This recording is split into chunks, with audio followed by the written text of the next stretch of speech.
Anyone here? There she is. What is she up to? Hey, get down from there. It's dangerous. Don't worry, Mom. It's fine.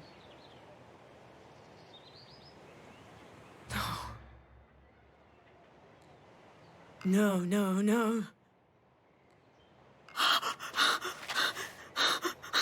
I've got to get out of here.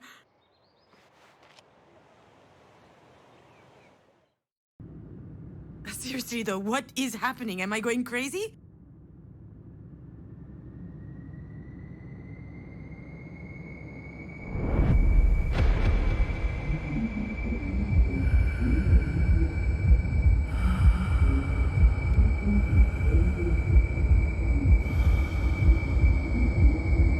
What happened that day? There's no way I forgot everything.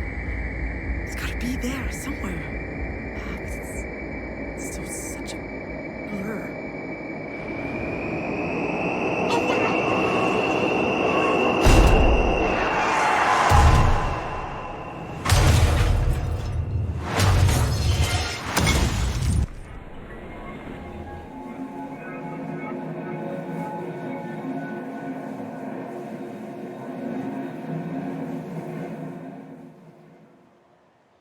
Will you be sticking around this time, or are you gonna run away again? What the hell is happening? Hey, what's up with the curse words? Are they allowed now? Did you just hear what I was thinking? Are you surprised? You've been talking to me in your head for years. Was I supposed to leave you hanging forever? Is it really you? Nope. It couldn't possibly be the real me, seeing how I'm... you know... dead. Like Dad used to say, there's nothing wrong with asking questions. Just make sure you think before you ask.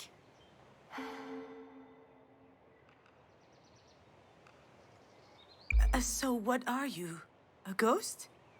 Oh, maybe I'm finally going crazy. I'm not a ghost. At least, I don't think so. Let's just say that I'm here. Isn't that good enough? It's more than good enough, my little fawn. This is the best thing that's happened to me in a long time. Probably the most worrying thing, also. Mom, am I really scaring you right now? Hey, don't do that! Did nobody teach you it's rude to read people's minds? How about you stop thinking and talk to me instead?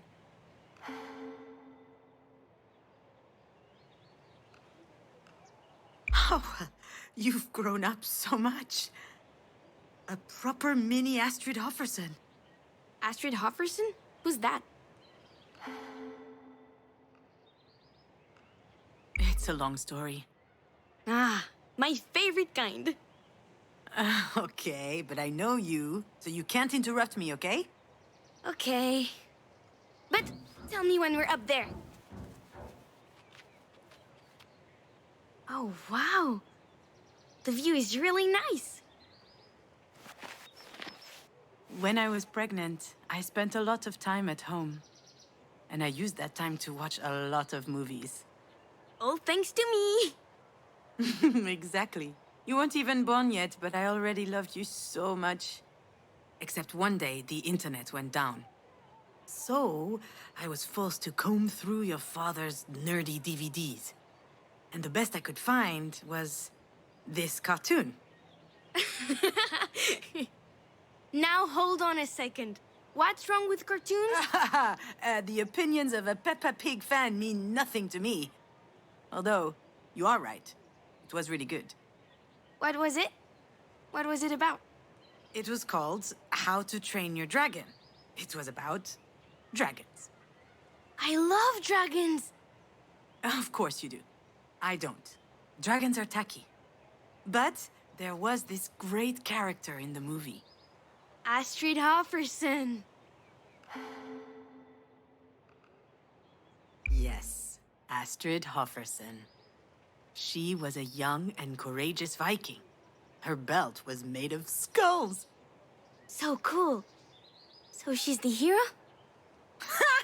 Of course not. The hero is a bumbling idiot who we're supposed to sympathize with just because he has a shitty father. Let's not forget, the movie was written by a bunch of Hollywood guys. But still, Astrid is a great character. Especially because she has a really useful asset.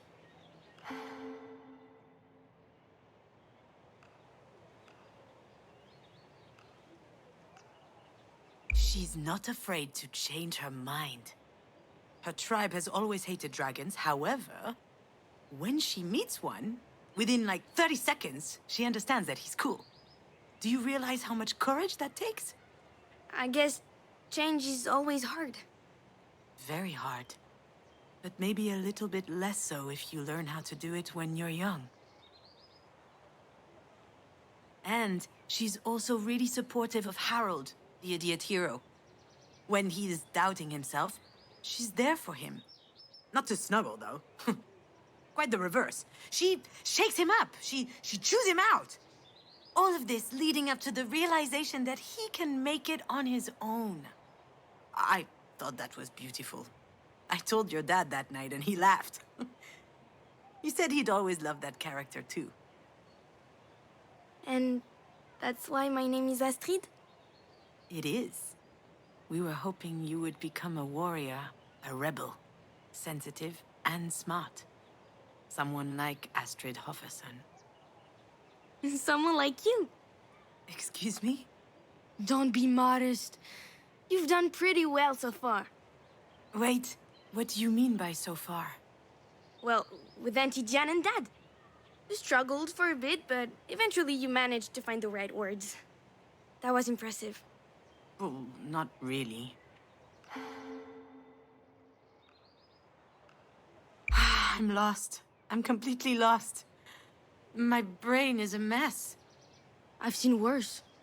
Really? You remember my room? Now that was a mess.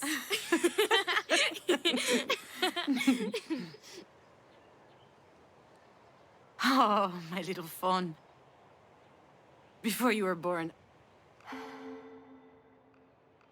I was so terrified. Of what? The delivery? No. Which is weird, actually, because objectively speaking, the thought of pushing a head as big as a coconut through my vagina...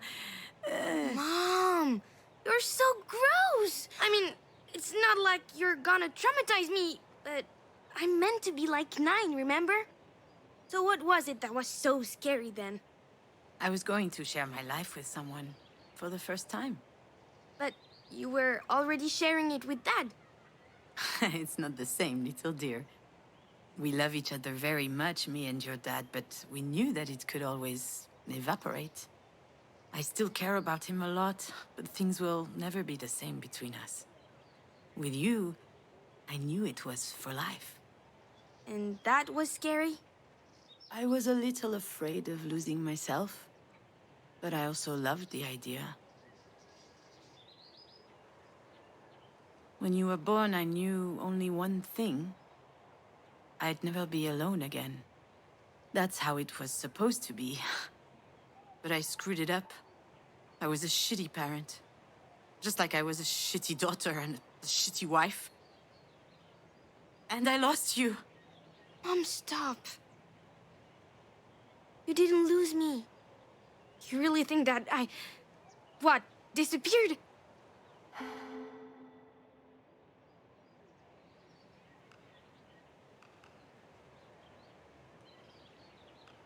I abandoned you. And I think about it all the time, whenever I close my eyes.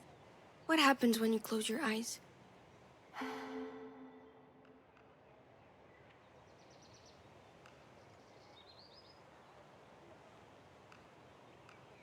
I hear the sirens. Oh, like Odysseus? Not those sirens, my little phone. The emergency sirens. I see the crown of your hair, sparkling like a tiny sunshine on the tarmac. And then, I see your open eyes. How can I ever be happy with that tattooed on my eyelids? Mom, maybe you should stop thinking about it. Thinking about it Like that, I mean. I don't want to. I mustn't. If I stopped thinking about it, that would be like killing you all over again. Astrid? Don't leave me, Astrid.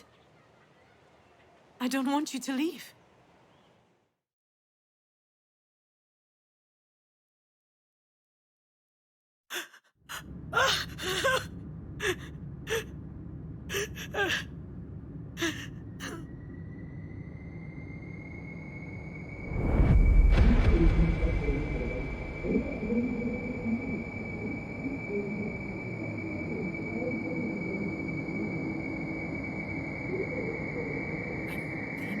I'm starting to remember, but it's still so blurry. As if I didn't really want. What the hell am I afraid of?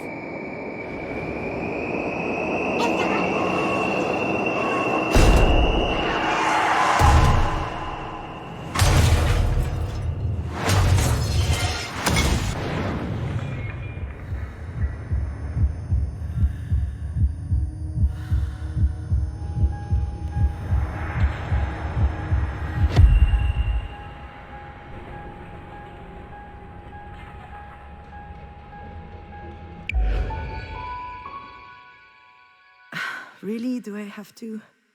Do I need to recall this particular exhibit of Marie's? It's a nice memory for her, obviously, but for me it's pretty bitter, even though I can't explain why exactly. A lot of memories came back to me that night. I would stand in the middle of the gallery with my eyes closed, and they'd crop up as if they were connected in some way. Come to think of it, there may be something to unearth in my own personal exhibit. We'll see. Let me show you around.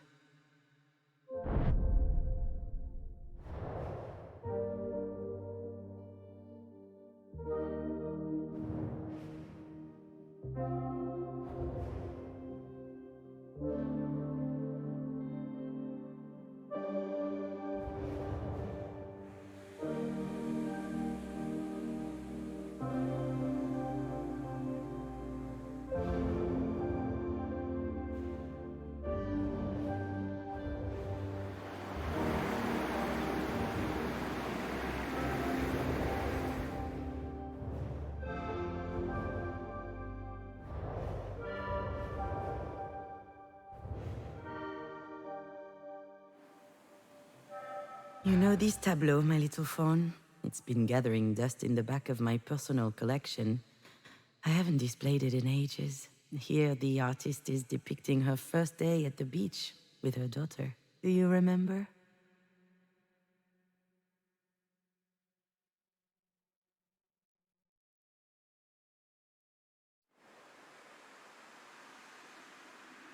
You started worshipping the sand as soon as we got there. You were delighted. We were already imagining you as a teenager with like 7,933 vials of sand everywhere and a subscription to Sand Fans, the Arenophile Review.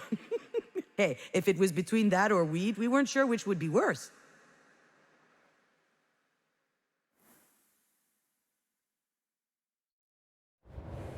You came up to me with a huge seashell.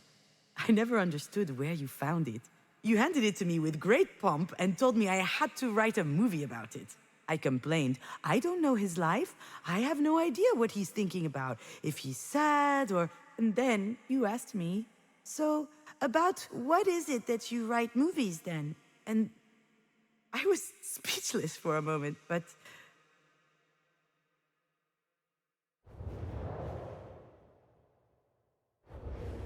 The weather was so nice that day. We had eaten ice cream under the big umbrella. Then you pulled out your little tongue, your head got close to my arm, and I felt something cold and wet above my elbow. You taste salty, you said. Suddenly, I felt it welling up in my heart and my stomach. Happiness. And then, that's it. That's what I wanted to write about. I had totally forgotten this, but at one point in my life, I wanted to write about happiness.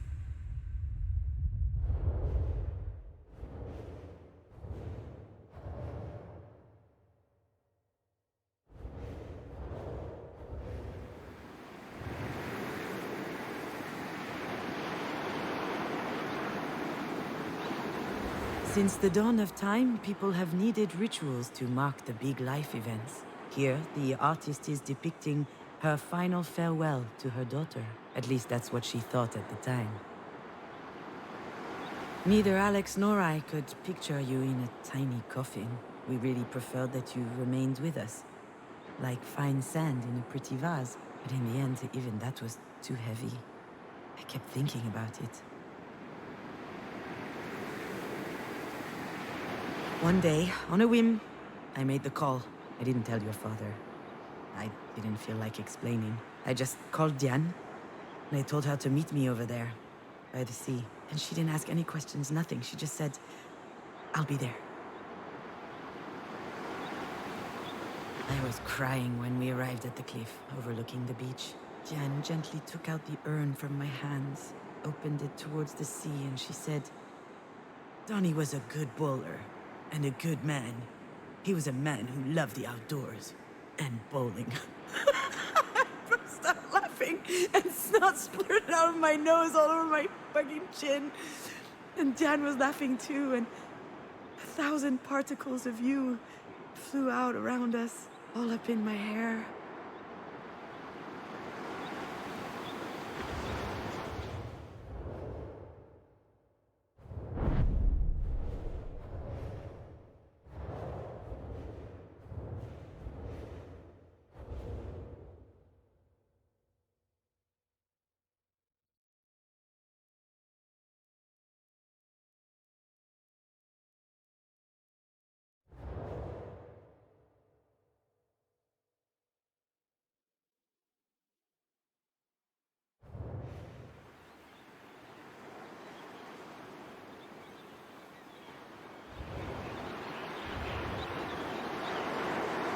I thought it would be freeing to see you leave like this, disappear. That was the goal of this ceremony. But now I know that it didn't work. It didn't make me feel free. Rather, it made me feel the emptiness.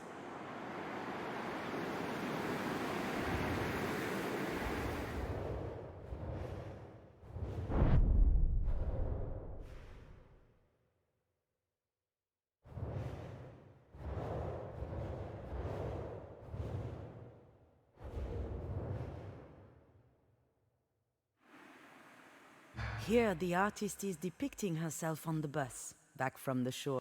Outside, the setting sun represents something or other. Is it the end of something? Or the beginning?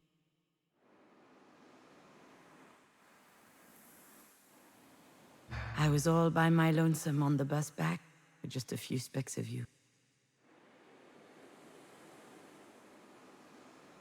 I was holding your urn against me the whole way back. It was empty, but it felt heavier than ever before. I looked outside the window, and this poem came to my mind. It's Lamartine. I had to learn it by heart in high school. Setting or just rising in a sky clear or gray, what good is the sun? I disregard the day. Were I to track the whole long course of his travel, my eyes would just witness all the void and gravel. I desire nothing that he could ever disperse. I don't demand a thing from the great universe. That's what I felt when I came back from the cliff. The poem, the empty bus, the urn on my knees. A void. Back then, I thought it was a good thing. I said to myself, maybe I can start writing now that this is done. And then, nothing.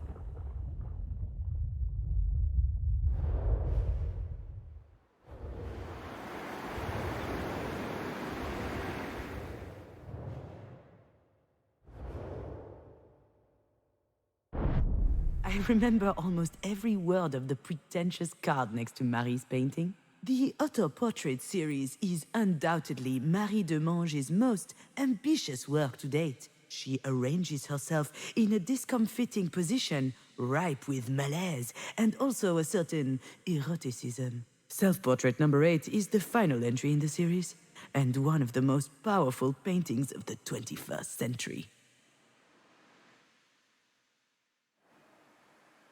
Apparently the critics and the public loved it. that was the series from which everything started for Marie. I must say that there was something vibrant in these paintings, a sweet and vulnerable mystery in her eyes. It made me sick.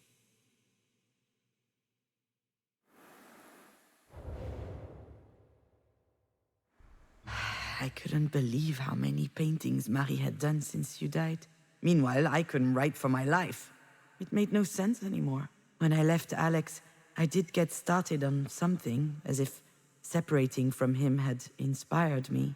But after a few months, nothing I had written was worth reading. I never could bring it up with Marie. But I'm sure that these paintings were actually inspired by the accident. The ground she's lying on. I can almost guarantee you it's pavement. And her discombobulated body as if her bones were broken. No one knows that except me. I believe she painted you instead of her. Why on earth would she make such a twisted thing, do you think? Those paintings made me so angry. I kept thinking this. Marie is feeding off of my bereavement. Through her art, she managed to turn what happened into something else. Something beautiful. I, on the other hand, had nowhere left to go in that moment. I couldn't do it anymore. My bag of happiness was ripped to shreds.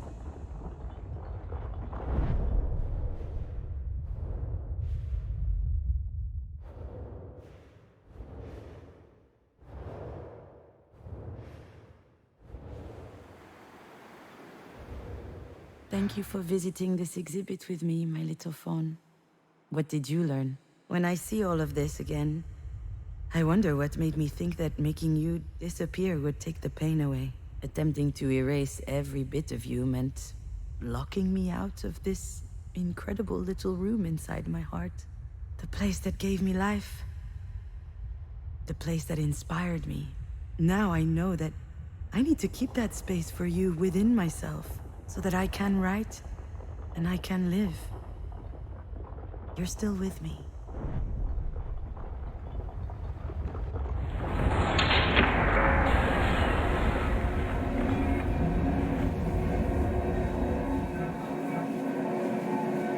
You really think that I... What? Disappeared? No, of course not, my little fawn. But when you died, I found myself in an impossible situation. I was thinking about you all the time. I kept telling myself it was my fault you weren't here anymore. It's awful to love someone that much, you know? On the contrary, I think it's beautiful. Sure, it's beautiful and awful. So I looked for a solution. How? I did what I always do. I watched movies. Like what?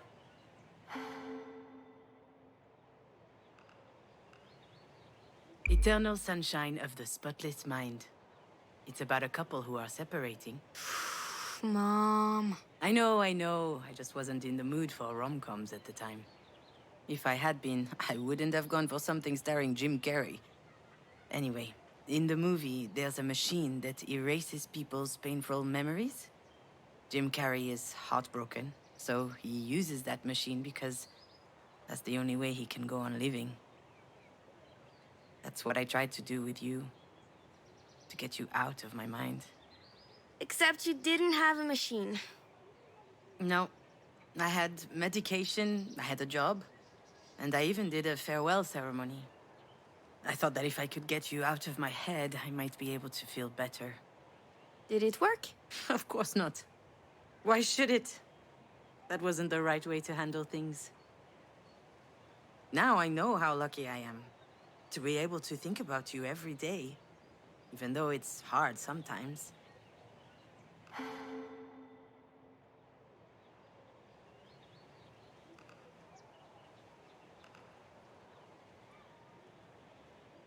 I think about the downy little fluff on your arms, glistening in the evening sun.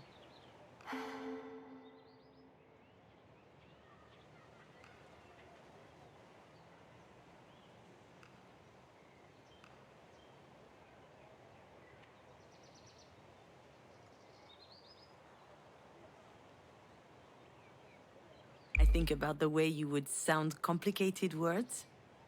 Escarpment, onomatopoeia, cacophony. They were in stories we'd read to you. You love to parrot them back.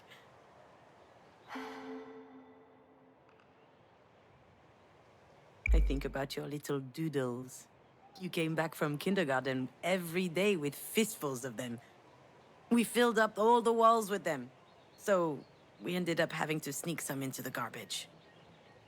I knew it! But I promise I always looked carefully at them before. I think about all of it, little dear. And it's a reminder that you are here with me. I carry that with me into every decision I have to make. And I won't let it go for the world. It's a bit silly, isn't it? What is? All of this. Me talking to you right now.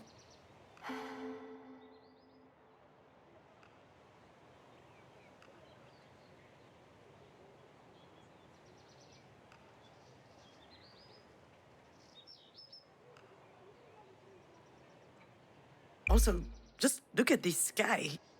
You usually only get these kinds of sunsets in Hollywood movies. Marie is on death's door, and I'm out here chatting with my daughter's ghost? I told you I'm not a ghost. And I love chatting with you, just getting to know you better. It's a little late for that, don't you think? It's never too late for a good story. That's what you always said. I say a lot of stupid stuff. And if you'd written down half the ones you taught me at bedtime, you'd be rich. Do you remember the one with the horse tribe that does karate?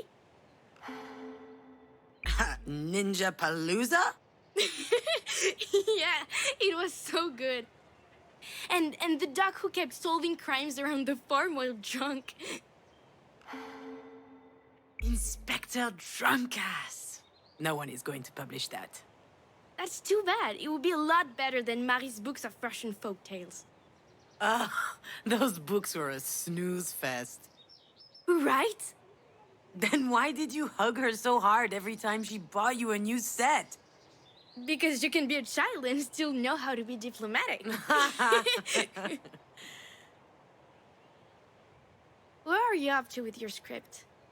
I haven't looked at it in ages. Is your job for Grandma taking too much time? Getting myself out of bed is taking too much time. Oh, come on, stop it. The whole depressive thing doesn't suit you. And, to be honest, I'm not too fond of the whole petulant tween thing. I liked it better when you were 4 years old. What are you going to do? Give me a spanking? No, I suppose you're too old for that.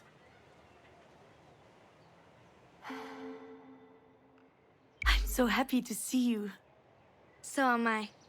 And I think you're very pretty. Oh, thank you, little phone. I only sleep about 5 hours a night. My hair is so dirty that it won't budge even if I untie it, and I'm smoking more than the Amazon rainforest under Bolsonaro. I've noticed. That's very bad, by the way. That stuff kills, Mom.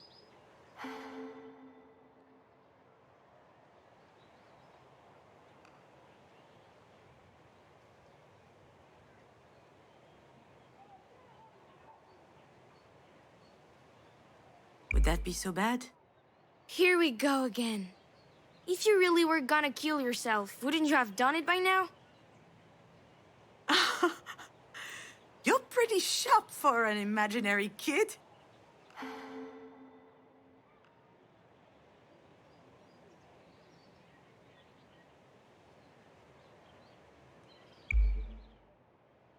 I'm sorry, Astrid. Sorry for what? You know. I have no idea. I don't read minds anymore. My mom raised me better than that. That's cute, little fawn. I'm so sorry about...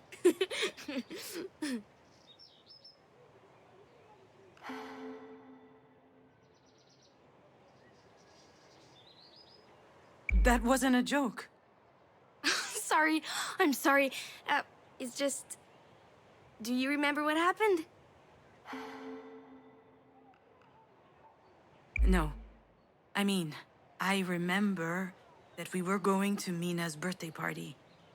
I was driving, but after that, it's all a blur. See? That's why I was laughing. You totally forgot how it happened. For all you know, we were struck by a meteor through the windshield or something. So I ask again, why are you sorry?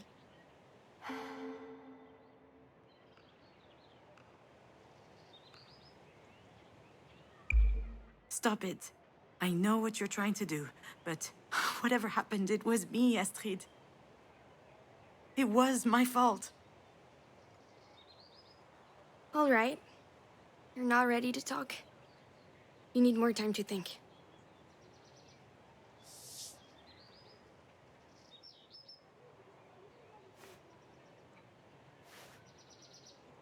Astrid. Come back.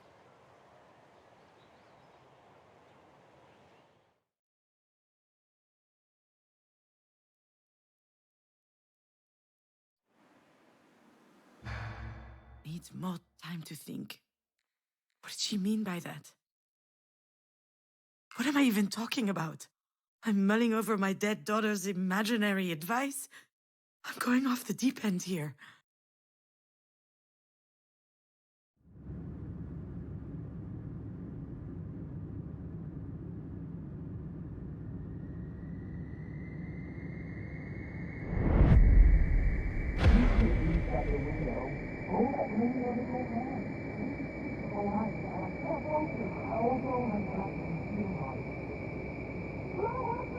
I know. That's what I need to focus on. I think it's coming back. Yes, it is. Just try a little harder, Junon. I need to dig deeper.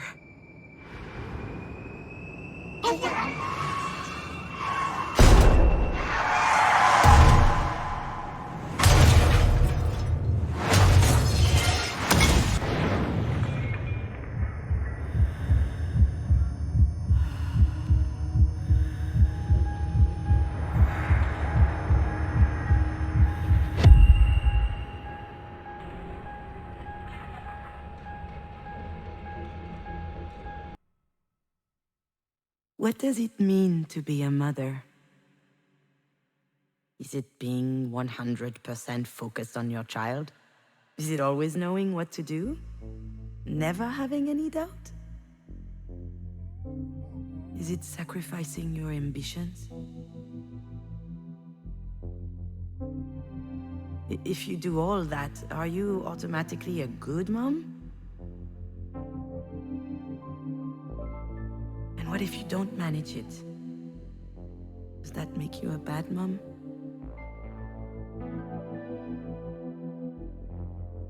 I've asked myself all of these questions a lot.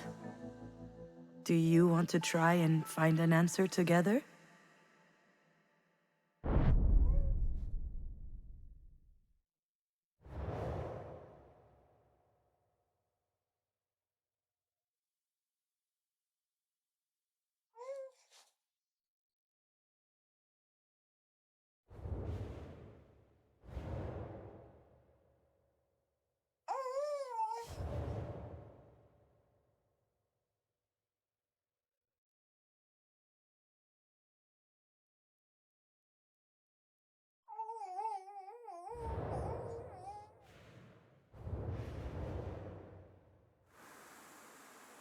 Good mom?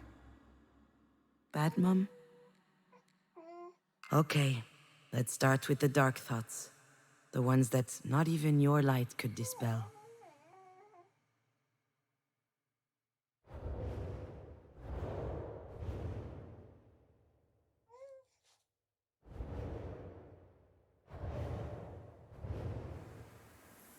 "58 tons per year. A kid equals 58 tons of carbon dioxide per year. That's the same as 58 plane trips to New York and back, or burning 50 tons of coal. Having a baby in this world, as everything was collapsing around us, that was a stupid idea.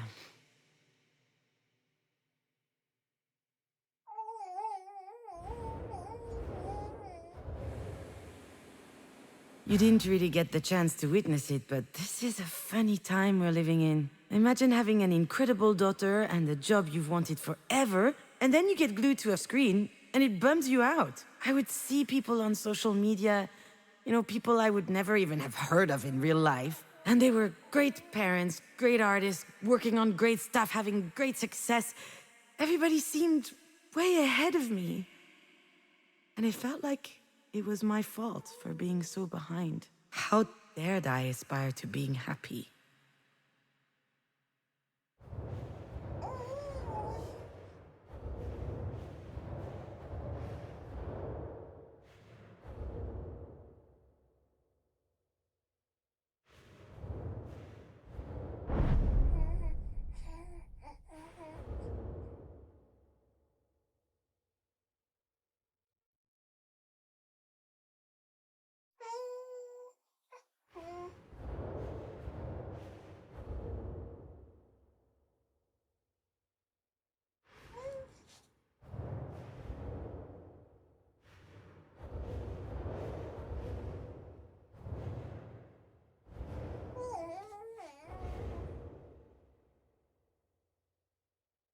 A couple of months before you were born, Marie showed up with a cardboard box under her arm.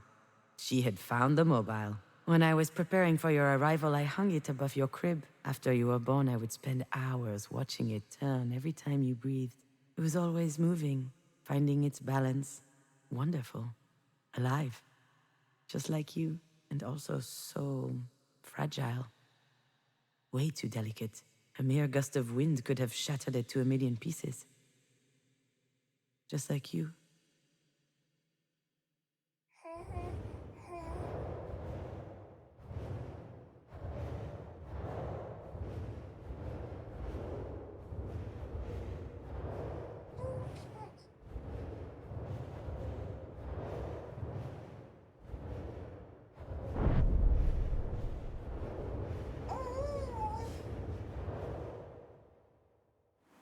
I know breastfeeding while on a cell phone isn't exactly what you picture from a perfect mother.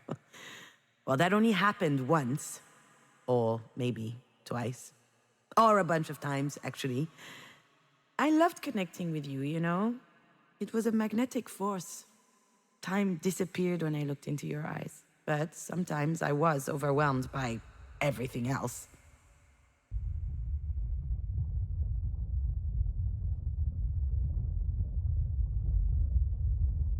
The earth that keeps on spinning, the anxiety of not doing enough, projects at a standstill while others are going full speed, and then the fear that it would all stop. That's always a little bit there. But I think I was stronger than that in the end.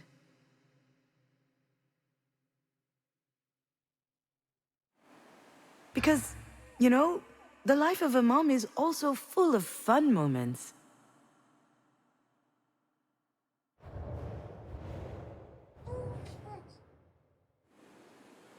I was so fired up by your birth. I felt like I was high on drugs. I was taking care of you, working, seeing friends. I was living. Alex and I even became involved in politics. We were trading weekends to attend climate marches. I was ready to fight to make a change in the world.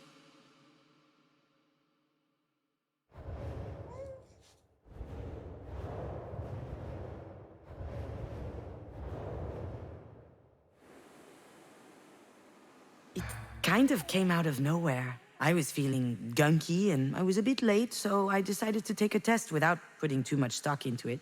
And here is the picture I sent to your dad. I remember that the stick wasn't even dry yet. Can you imagine the surprise? I'll admit that back then, I didn't know whether I would be pregnant one day. Your dad and I hadn't really planned it this way. We'd been talking for a while about having a kid one day, but that was only a plan. In the meantime, we were being careful, but we obviously hadn't met you yet. Of course, a mere condom wasn't going to stop you. As soon as I saw the test, my head exploded, my little fawn. I was happy. Just happy. Nothing else. It was an incredible feeling.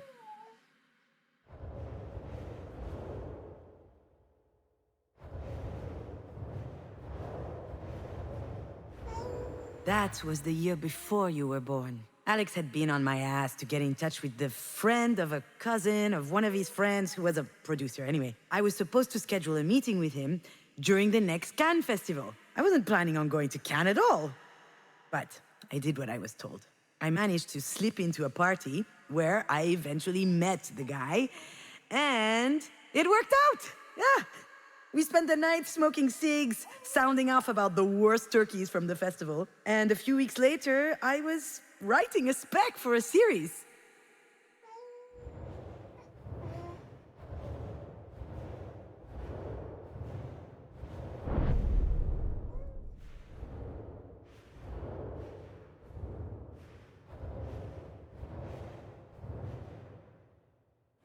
I found it adorable that Marie came to bring us this mobile. And yet, I was scared when I learned I was pregnant. I was scared at the mere idea of telling her. It was beyond me. I panicked. So I decided to hide you for as long as I could. Obviously, she eventually noticed that I was pregnant. And her reaction was unexpected. She was jumping for joy. Why had I been so scared? It seemed so silly.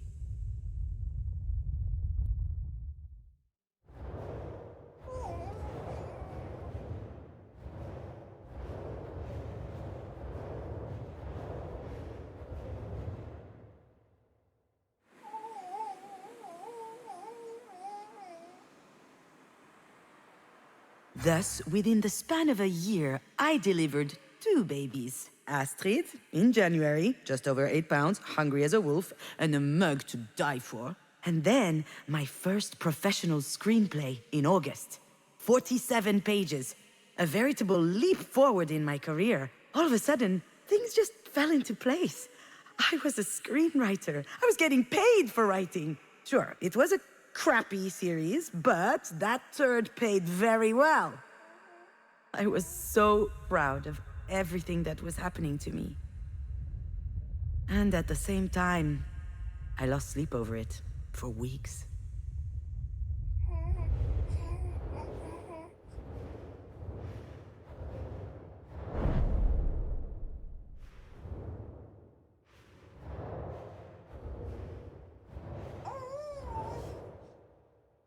Oh, wow. I just remembered something that happened years ago. I guess I was 16 or 17 years old. I was in my room, staring at this mobile instead of doing my homework. I don't know why I'd kept it hung to the ceiling up to that day. Marie was in the next room, the living room, giving an interview. It was a first. I overheard her talking to the journalist with a soft voice. She was obviously trying to win her over. It was funny at first.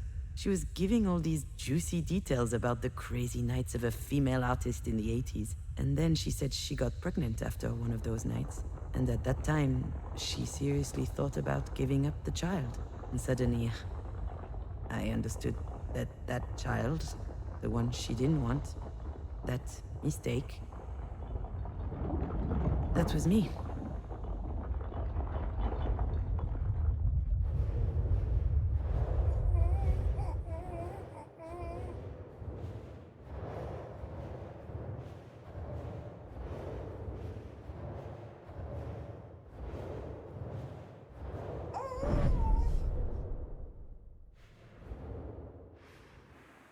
To me, being a mom was one of the greatest joys in my life. I wanted to feel you growing inside of me and then meet you and live all that, the whole experience. And writing was the same. I really wanted to do it, and then I actually did. I wanted these things. I bore them and I cherished them. But I struggled with them too, because I was scared. I had doubts, but really most of all I had this lingering feeling that maybe I shouldn't have been there. And when I lost you, and writing had lost its meaning, that feeling came back with a vengeance. This feeling, this knowledge that whatever I do, it is not enough.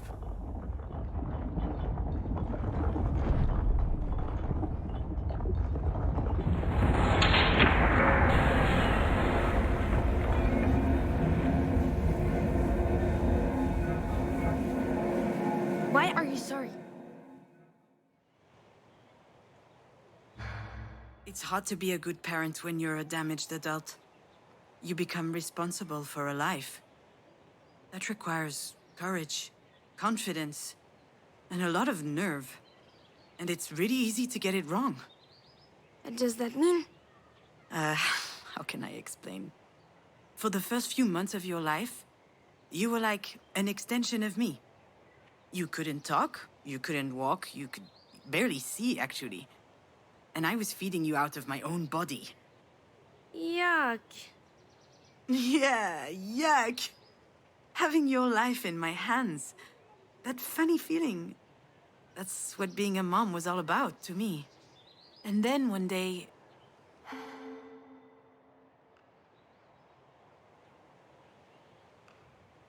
you got sick. It just looked like a cold at first.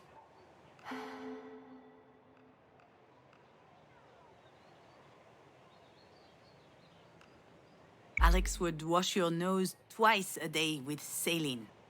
Pulling neon yellow snot tentacles out of your nose amused him no end. I couldn't do it. Then, things got worse. One Friday night, I was alone with you. You started having difficulty breathing. You were in the living room, stacking wooden cubes, and I just kept staring at your chest. You were struggling to get enough air into your lungs.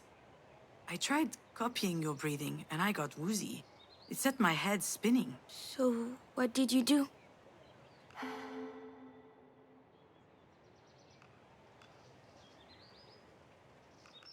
I grabbed my phone and called our doctor. I told him I didn't care what time it was, that I needed to come at once. I felt really guilty that it'd taken me that long. I hadn't wanted to disturb him. I was so scared that you were going to die. When I got to the doctor's office, I was a mess. The doctor asked me what was wrong with you, and I said that you were having difficulty breathing, and he was so calm. He made me want to smash his teeth in. He asked me to put you down on the examination table and take your shirt off so he could listen to your breathing. And when he got close to you with his stethoscope... What happened? You peed on him. Excuse me? This beautiful golden stream. A perfect arc from your hoo-ha to his coat. Awkward. Well, you didn't mind at the time. You were chirping and staring at him. And he said, well, this little girl looks perfectly healthy. And I started crying. Well, yeah, you must have been relieved. I thought so at the time. But it was more than that. I can see it now. The most important part of being a parent, and also the hardest lesson to learn. You need to trust your children. Trust them to pee on doctors? Trust them to live. You weren't there so I could feel like a good mother. You were there to live your life, to become yourself. It seems obvious, doesn't it? But I didn't see it. So I spent a lot of my time feeling guilty. Telling myself that I didn't deserve you. What? I don't believe it. I was your biggest fan, you know? Really? Of course. You were relentless. You even found the time to work on your scripts. You were working your ass off to make your stories amazing while you were busy taking care of me. How did you manage to be strong like that?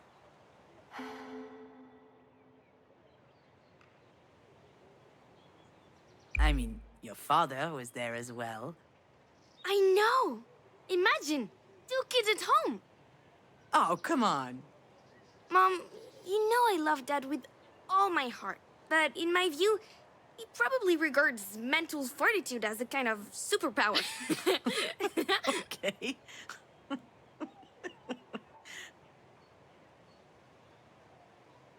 It was really hard.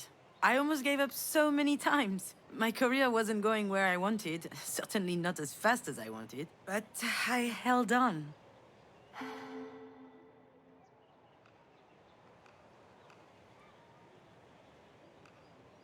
You gave me so much energy. I presume I took a lot too. Of course, sweetie. I often wish you had an off switch, especially when I saw my face in the mirror the next morning. But that was just a detail. Every morning was magical. I'd grab you in my arms. You'd smile back. You trusted me. I had no more doubt, no more questions. I knew exactly who I was. No one had ever looked at me that way. What an incredible gift. It's just a shame you spent your best years writing for a soap opera. Wow! You do a great Marie impression. I'm better now, you know? It still hurts like hell. But I get it. I can survive this. On a good day, I can even convince myself that it could be worse.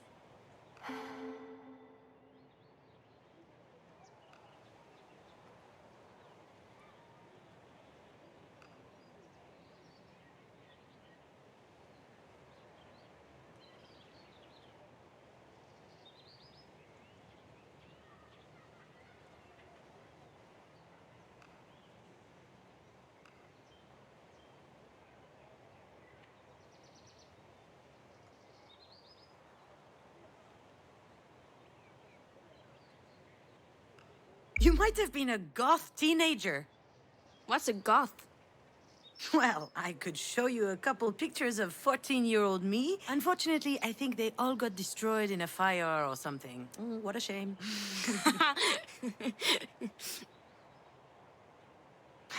You've taught me all of this. You helped me open doors inside myself. That's what allowed me to grow. Of course, I'll go on without you. I have to. But it's really, really sad. How does the movie end? What movie? The Eternal Sunshine of... whatever. No. Well, Jim Carrey and Kate Winslet meet again. And since they don't remember each other, they fall in love again. But then they find old recordings of them saying horrible things about each other. And? Do they split up again? No. They decide to experience their relationships again because they want to recapture the good memories, even though they know that it's going to hurt them. I loved that ending. I know what you mean.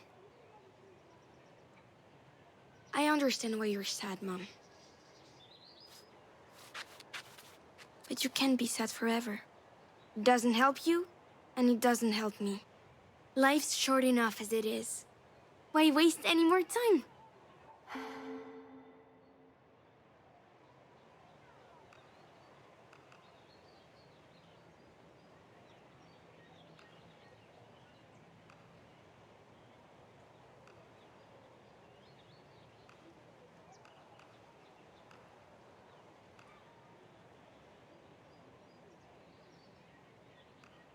I need to be sad.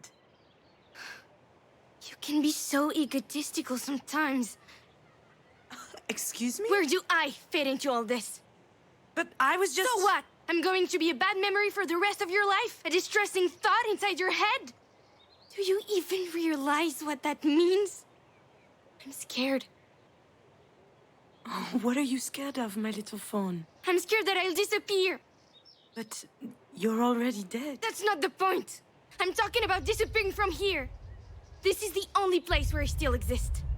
Just here. But I don't want to be this rusty nail that's killing you by degrees.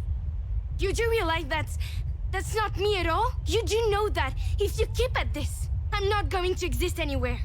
Anymore. You don't have to do this to me, Mom. You don't have to do this to yourself. How much longer do I have to make you miserable?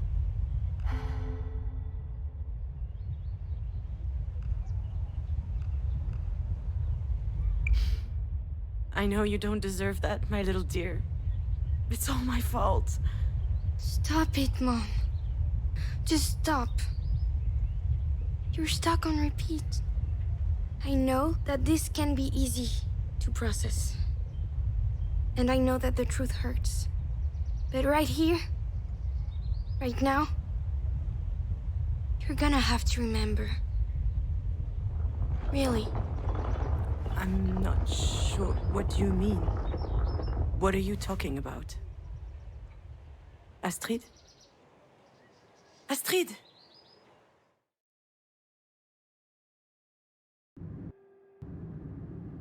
She's right.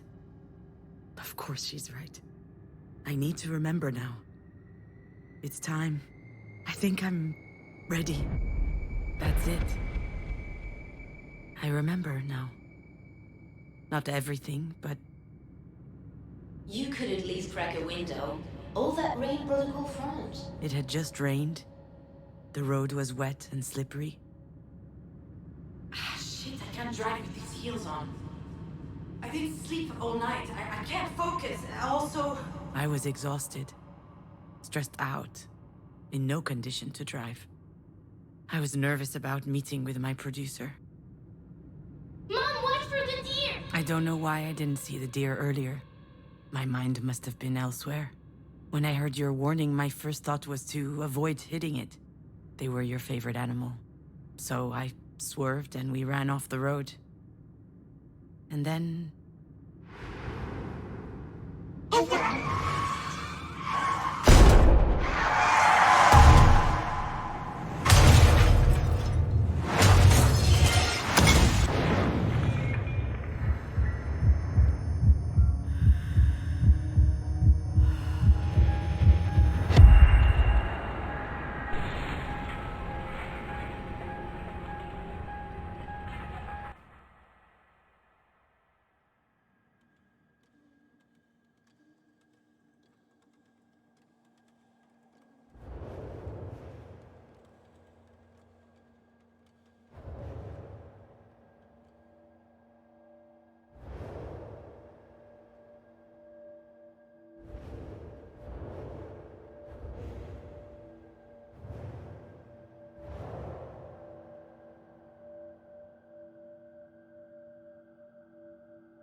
What are you doing, my little fawn? Playing with Grandma's dollhouse. What game? I'm playing you when you weren't a mom yet. Can I play? I'll be Alex. Hey, cutie. You come here often? Hi, do you want a baby? Oh, this is moving a bit fast. What the heck? Let's make the best little girl on earth. Of course you'll be the best. How do you know? Well, I'm the one making her in my belly, so... Talking to you was intoxicating. Every time you opened your mouth, I was expecting the unexpected. I loved the way that your little brain continually managed to make sense of the world. But that day, the most astonishing thing was your assurance. How on earth did you have so much trust in me?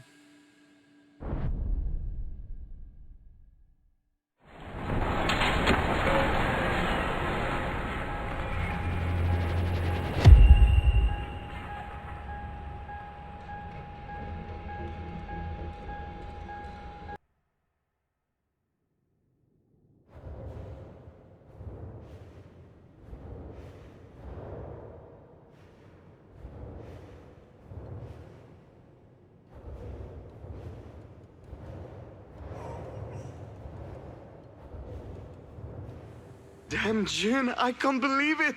I'm going to be a dad. We're going to be parents. When I got your picture, I yelled so loud, I think 3 guys here had a stroke. I'm just unable to focus on work. I'm so happy. It feels so... I feel like it's going to change my life. I mean... No, I mean, it's going to change me. Like, I'll never be the same again.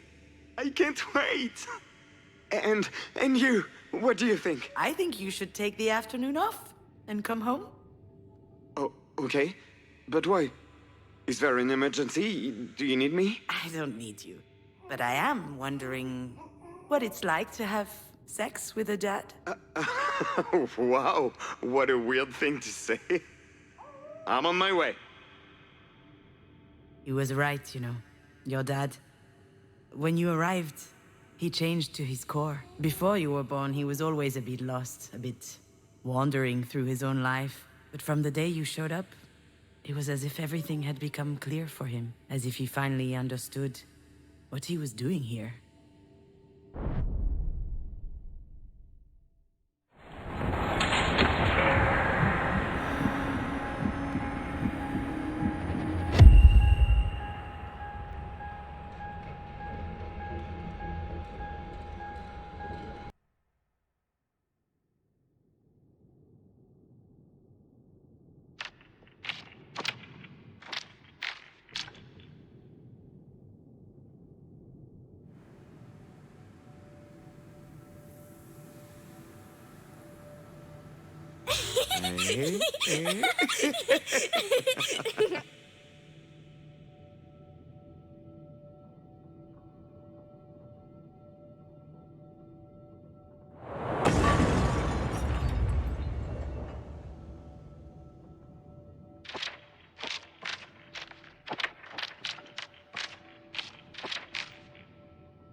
Listen to me, Junon.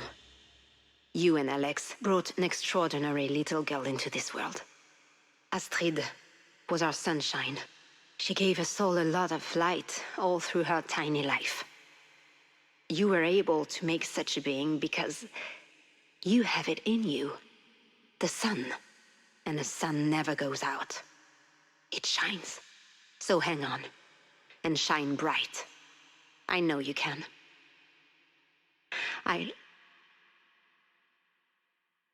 I'm proud of you.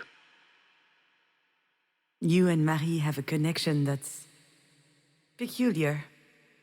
You used to spend hours in her shop watching her paint. She loved that you were so curious. She smiled at you, explained stuff to you. She asked for your opinion about her work. Can you imagine? When I was 4 years old, I wasn't even allowed in her damn workshop. But you had something inside of you that completely changed her. Actually, I think this is what saved me that day. The idea that even Marie could be touched by a ray of sunlight. There had to be one out there for me too.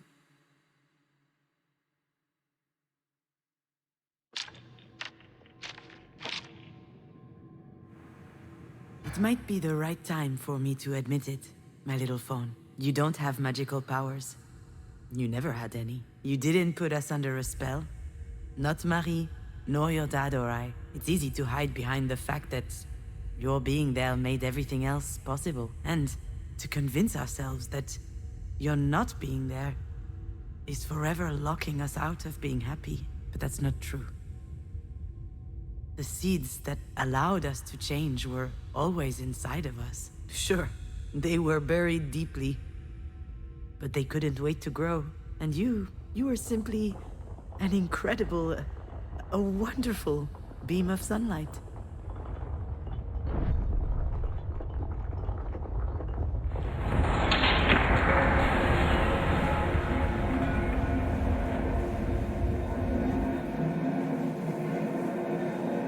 don't have to do this to me, Mom.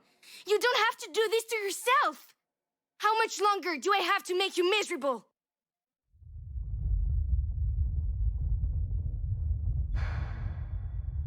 My little fawn, I can't do this to you. I don't know if I'll ever be able to forgive myself for what happened, but you've brought too much light in my life for me to reduce you to that. What is that?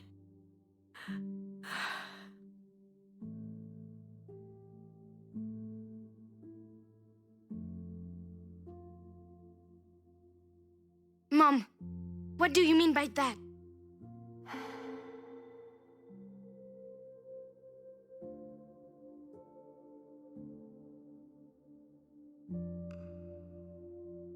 You know what I mean.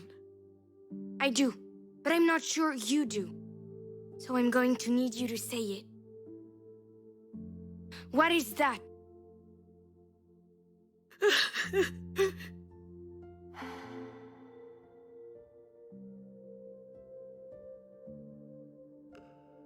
The accident. It was an accident.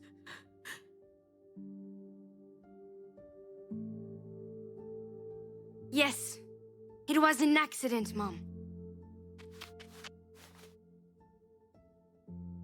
I lived a life full of joy and laughter and vibrating plastic lightsabers. You shouldn't ever have found that. And it wasn't a lightsaber. You think I don't know that? I lived a great life full of love. I will always love Dad, Marie, Diane, and you for everything you've given me. For the cozy spot that you made for me in your lives. And then one day, there was an accident. It was an accident. Say it again. It was an accident. An accident. A disaster. A calamity. There's nothing to forgive. It's not your fault. You know that, right? Deep down. Do I? Then why do I feel all this guilt? Yeah, that's another mystery. You're angry. But are you sure that you're angry at yourself, Mom? I don't know. I believe in you. You'll figure it out. And when you do, you'll make the right decision. I think you're ready now. I'm ready. Thank you, little fawn. Thank you for your help. You can leave now. I've got this. I know.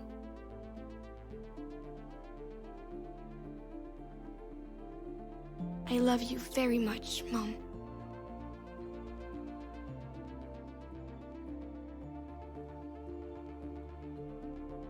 Me too, Astrid.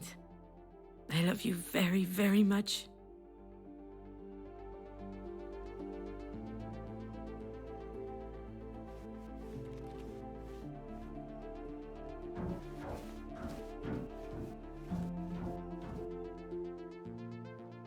I know you'll always be with me.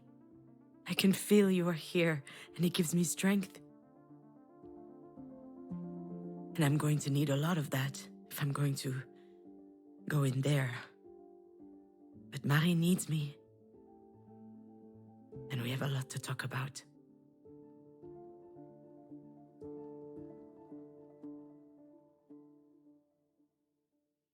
I guess I should have asked the doctor to give me a little something before I went into this room.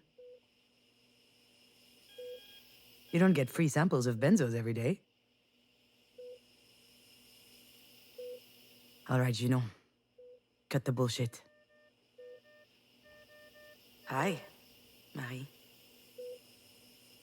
Sorry I made you wait. I had to sort out a few things. A lot of things. But anyway, you knew I was coming eventually, didn't you? You've always had this weird gift of knowing what we're about to do before we even think about doing it. Once again, you were right. I'm here. But I almost didn't come in. I was close earlier, but I just stood outside the door. I was angry at you. I don't even know why. I mean, you're not exactly the warmest mother in the world. Still, why are things so complicated between us? Why do I always feel so threatened when I'm around you?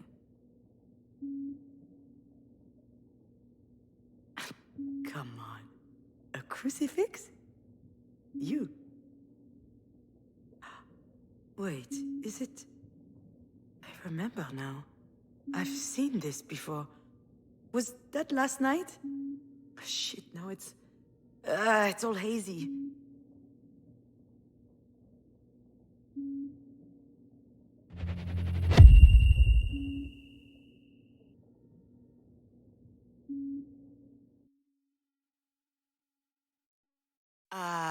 Hold on.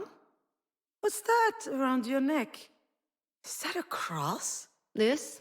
It's a childhood keepsake. I found it in my stuff a while back. What? Were you a choir girl or something? It's a bit more complicated than that. I'm listening. Please, you never told me anything about your youth. Ugh. What the heck? After all, why not? That might do me good. And I owe you that. What's that supposed to mean? Nothing. Just shut your mouth, pour me a glass of wine, and listen.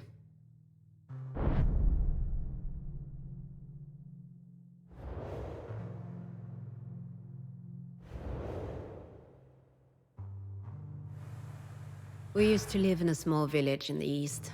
Grey, boring, and hideous. People were dumb and mean, always keeping tabs on others to tear them down. And of course, these fakers were in church all the time.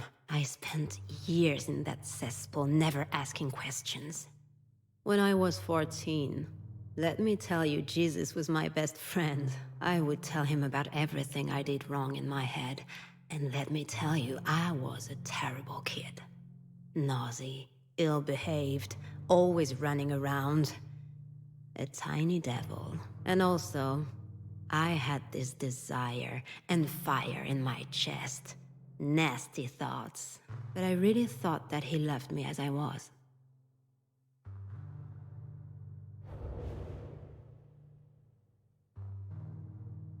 Back then, I had 3 sources of comfort.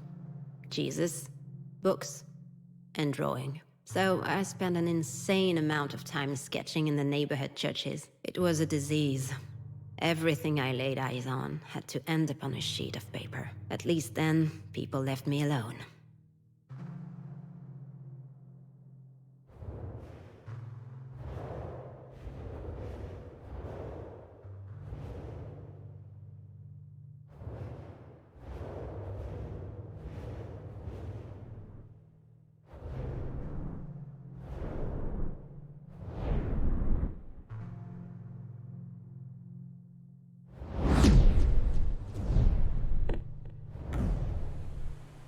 Otherwise, let me tell you that I never got a minute of peace. Family with 4 kids living in a 2-room apartment, so I looked after them. Washing them, doing their homework. I was the oldest, 7 years ahead of my oldest brother. Those little ones were like my own kids. My mother had too much work. At least, while I was taking care of them, I didn't have those weird desires.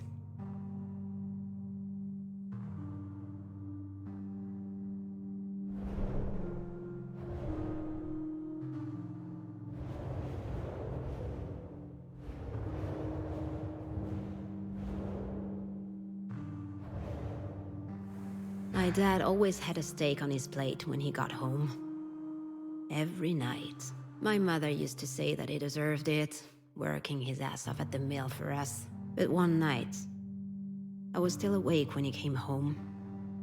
He was completely shit-faced. He was living in a fallen world. The steel industry was his life, but his life had no tomorrow. So he drank. That night he looked at me... weird. I didn't understand.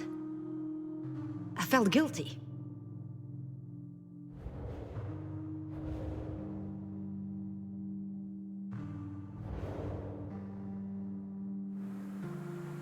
We were two peas in a pod, my aunt and I. She was the whore in the family. She didn't want to settle, she didn't want kids. She had escaped to live the crazy life in Paris. Freedom. The exact opposite of my mother. One time, she told me something about my mom and dad. Something that blew everything else up. There was an evening dance. He was 19, and she was 15. According to my aunt, he was a bit tipsy. He brought her into a small clearing, and there, he forced her. They had to get married in a hurry after that, when they learned that my mother was pregnant. Pregnant with me.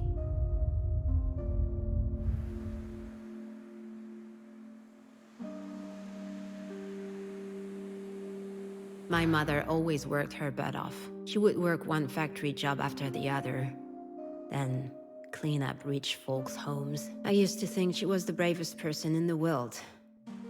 And the strongest. Of course, she had her own temper. She would get into these screaming matches sometimes. And she would drink too. But I was convinced that I could trust her.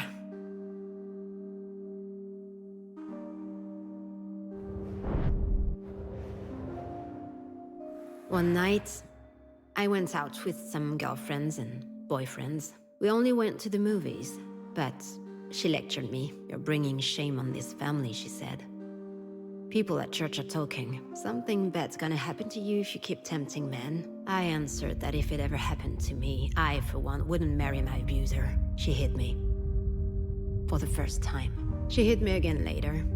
I was getting slapped around because she hated her life. I was blaming her for not fighting back. I wasn't going to let her treat me like this.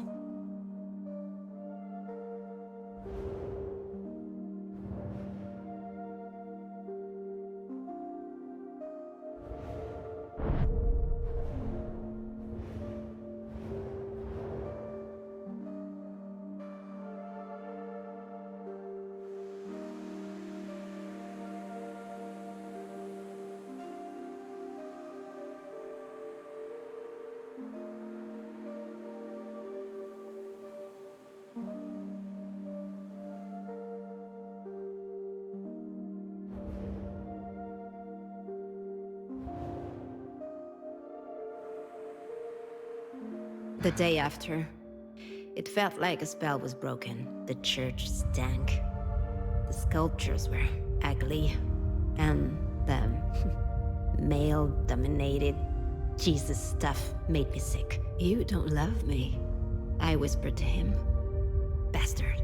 At that very moment, and that, let me tell you, that's something I'll never forget. The Christ started to bleed.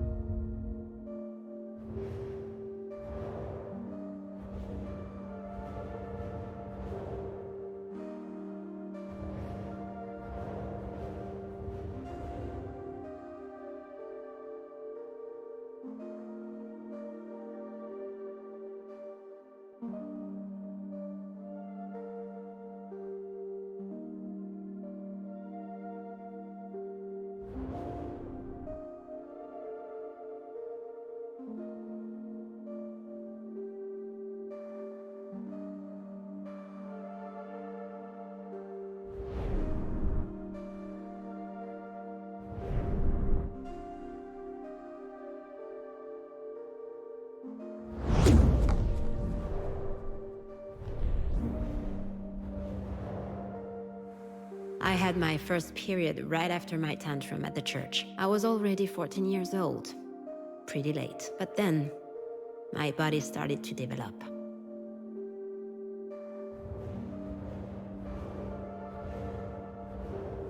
The more my body changed, the more my father scared me. Hell, he terrified me. Not just because he was domineering and brutal. It was uncomfortable even being in the same room as him. He was always watching me, commenting on my clothes. I felt like a piece of meat.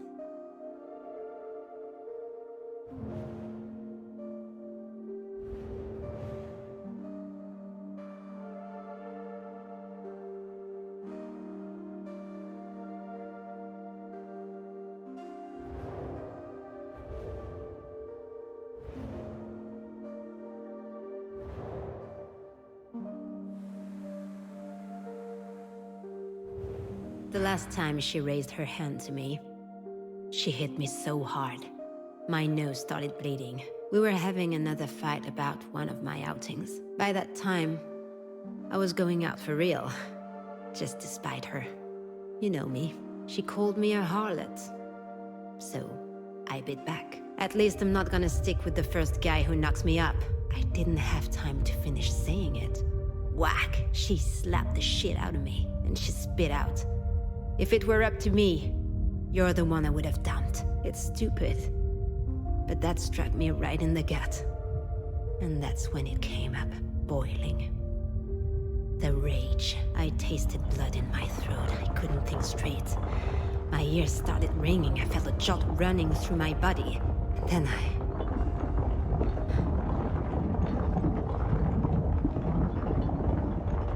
And it was over. I couldn't walk it back.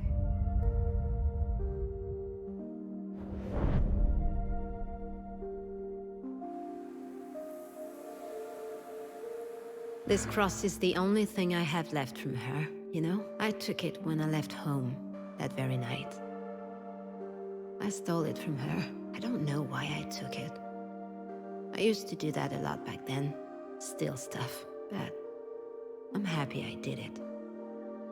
It gives me a chance to think about her, to remember, never to be like her.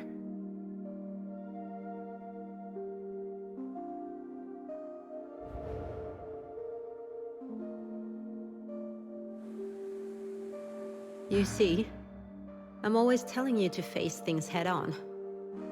But that day, I left.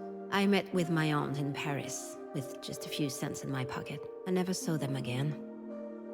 Not her, not him, not the kids. And I never turned back.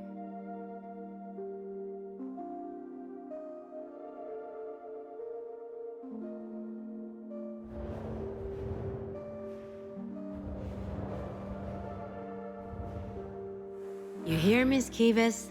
Shit, don't tell me you fell asleep. Ugh, what a disaster. You really can't handle your booze. Don't worry, daughter. I will still be there tomorrow, and the next day too. There to tell you again what you already know. People are ugly, let me tell you. They're dangerous, all of them. That's just the way things are. It's inside them. The evil is, we need to defend ourselves. Stay vigilant. That's how I got out of it. Jen gets it, I think. But you, darling, you're too weak. You want to trust people. You want to have faith, but I told you many times. You can't trust anyone. Ever. You don't need me to tell you that. Life's unfair. That's just how it is.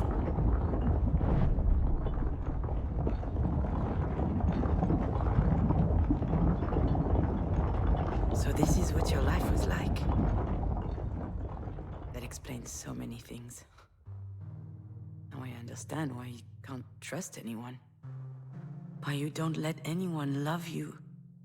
Anytime I think about how it must have been for you, it's increasingly obvious. How lucky I was to have Astrid. Every second of my life I spent with her was filled with happiness. You never got to have that. Not as a daughter. Nor as a mother. But how could I forget what you told me last night? I mean, I wasn't all there. Too little sleep and too much wine. But for the first time in your life, you open up a little and I nod off? It's absurd. As if I didn't want to hear it. Was it that I was angry that you waited so long before telling me? Or was it something else? Something I didn't want to look in the face until now?